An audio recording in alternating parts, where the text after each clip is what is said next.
కన్నులు అమ్మవారికి ఉంటాయి. అందులో కుడి కన్ను సూర్యుడు, ఎడమ కన్ను చంద్రుడు, మూడవ కన్ను అగ్నిహోత్రుడు. లోకంలో అందరూ ఎన్నో విషయాలు చెప్తారు, కానీ శంకర భగవత్పాదుల యొక్క శైలే వేరు, పరమాద్భుతమైన ఏం చెప్పినాడు. ఆయన అన్నారు, అమ్మా నీ రెండు కన్నులున్నాయే, కుడి ఎడమ కన్నులు, అహస్సూతే సవ్యం తవ నయనమర్కాత్మకతయా. నీ కుడి కన్ను సూర్యుడు, సూర్యుడైనటువంటి కుడి కన్నుని పెట్టుకుని ఈ లోకాలన్నిటినీ పోషిస్తున్నావు. త్రియామాం వామంతే సృజతి రజనీ నాయకతయా. నీ ఎడమ కన్ను చంద్రుడు.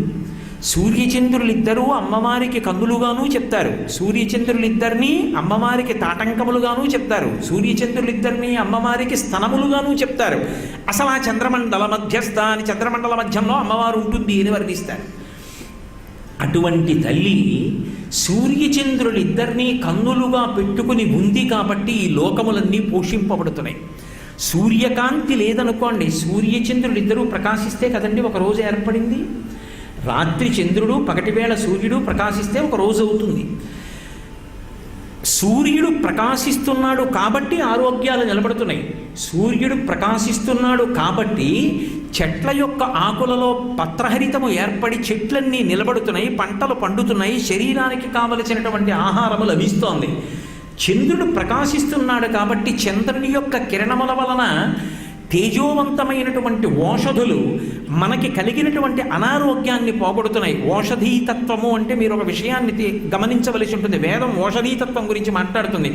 ఓషధీతత్వము అంటే ఒకసారి పంట పండిన తరువాత మీరు ఇంటికి తీసుకొచ్చి నిల్వ చేసినటువంటి గింజని కొంతకాలము తర్వాత మళ్ళీ పట్టుకెళ్ళి భూమిలో వేస్తే ఒక గింజ దోషుడు గింజల్ని ఇవ్వగలిగిన శక్తి తన యందు నిక్షేపించుకుని ఉంచగలిగిన శక్తిని నిలబెట్టుకుంటే దానికి ఓషధీతత్వం ఉన్నదంటారు. ఏదో వరి పంట కోత కోసి ఇంటికి తెచ్చి వడ్ల గింజల్లో ఒక గింజ పట్టుకెళ్ళి మళ్ళీ పొలం దున్ని వేశారనుకోండి, అందులోంచి వచ్చిన ఒక మొక్క దోషుడు ధాన్యం వచ్చేటట్టుగా, కంకు వచ్చేటట్టుగా ప్రకాశిస్తుంది. ఇప్పుడు ఒక్క వడ్డు గింజలోంచి వచ్చినటువంటి మొక్క నుంచి వచ్చినటువంటి కంకులలోంచి దోషుడు ధాన్యం వచ్చేటట్టుగా మనందరినీ పోషిస్తున్నటువంటి ఆ తత్వం ఏది ఉన్నదో అది కూడా ఓషధీతత్వమే. ఈ ఓషధీతత్వం అమృతకిరణుడైనటువంటి చంద్రుడి వలన వస్తోంది. ఇప్పుడు ఈ లోకములన్నీ దేని చేత పోషింపబడుతున్నాయి? అమ్మవారి యొక్క సూర్యచంద్రులన్న నేత్రముల చేత పోషింపబడుతున్నాయి.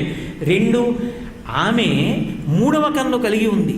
ఈ మూడవ కన్ను గురించి శంకరులు అంటారు, దరదళిత హేమాంబుజరుచి అంటారు. దరదళిత బాగా విచ్చుకుందనుకోండి, అమ్మవారి మూడో కన్ను బాగా తెరుచుకుంటే ఎదురుగుండా నిలబడగలిగిన వాడు ఉండడు, అగ్నిహోత్రం అది.